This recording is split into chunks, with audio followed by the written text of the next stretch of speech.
waxaa si habsamiya ugu bilaabmay guud ahaan gobolka Nowdal codbixinta doorashooyinka golaha deegaanka ee Somaliland waxayna indhahagu qabanayaan dad tiro badan oo safaf dhaadheer ugu jira goobaha codbixinta isla markaasina waxay dadkaasi ku sheegayaan in xilli hore habeennimadii xalay ay safafkaasi sii galeen si ay aroornimada maanta codkooda si xalaala ugu dhiibtaan ciidamada ammaanka ayaa markii ay cadceedu soo baxday subaxnimadii saakay guud ahaan joojiyeen dhaqdhaqaaqa gaadiidka marka laga reebo kuwa laamaha amniga iyadoo joojinta guud ahaan gaadiidkana uu ka soo fulay komishinka doorashooyinka Somaliland gudoomiyaha gobolka Nowdal Axmed Xadi Sidci ayaa sheegay in guud ahaanba gobolka Nowdal si nabdoon ay ugu socoto doorashada golaha deegaanka alxamdulillah nabadgelyo ku soo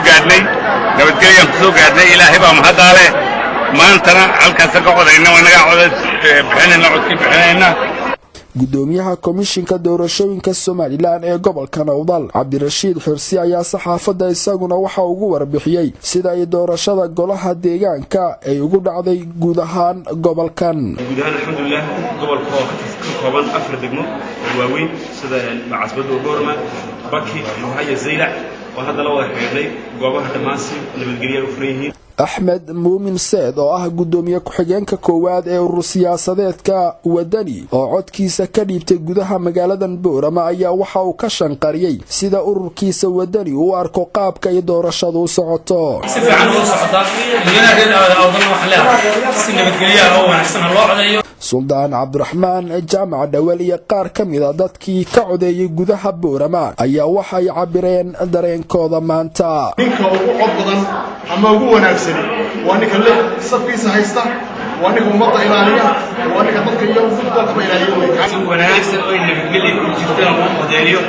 oo wanaagsan si wanaagsan u wanaagsan deegaanada Cunaqabad Shabeelay Abuuqays iyo deegaano badan oo galbeedka Boorama ku yaala oo safar gaaban maanta aan ugu ambabaxay waxaa si habsami ah ugu socday codbixinta doorashada golaha deegaanka waxaana safaf dhaadheer ugu jiray dadweynaha deegaankaasi ku dhaqan kuwaasoo dooranaya musharax ay u arkaan inuu wax qabanayo wararka naga soo gaaraya degmada Lughaya ee gobolkan waxay tibaaxayaan inay si nabadgelyo ah ugu bilaabatay codbixinta doorashada golaha deegaanka iyadoo shalay degmadaasi ay ka dhacday shaqaaqo dhimasho iyo dhaawac sababtay waxaana degmadaasi lagu haya gaaray madaxweyne ku-xigeenka Somaliland Injineer Cabdiraxmaan Cabdilaahi Ismaaciil Saylici isagoo degmadaasi kulamo kula yeeshay odayaasha dhaqanka ee degmada Lughaya ka soo jeeda waxa ayna ku guuleysteen inay soo afjaraan guud ahaan xiisadii dhinaca nabadgelyada ahayd si kastaba xaalku ha ahaadee doorashadan ayaa waxaa ku tartamaya 5 urur siyaasadeed iyo 2 xisbi waxayna ka hirgashay 21 degmo oo kamid ah 23 degmo ay ka kooban tahay guud ahaan Somaliland iyadoo marka natiijada la shaaciyana ay soo hari doonaan 3 xisbi qaran oo jiri doona 10 sano ee soo socota inta doorasho kale oo ururo cusub ka qayb galaan laga qabanayo waxaana guud ahaan gobolka Nowdal soo gaaray goobjoogayaal caalami ah oo la soconaya qaabka ay doorashadan u dhacayso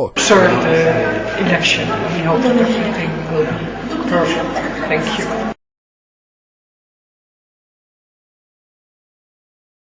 Abdi Fatah Ahmed, Hadwanaag News, magaalada Boorama.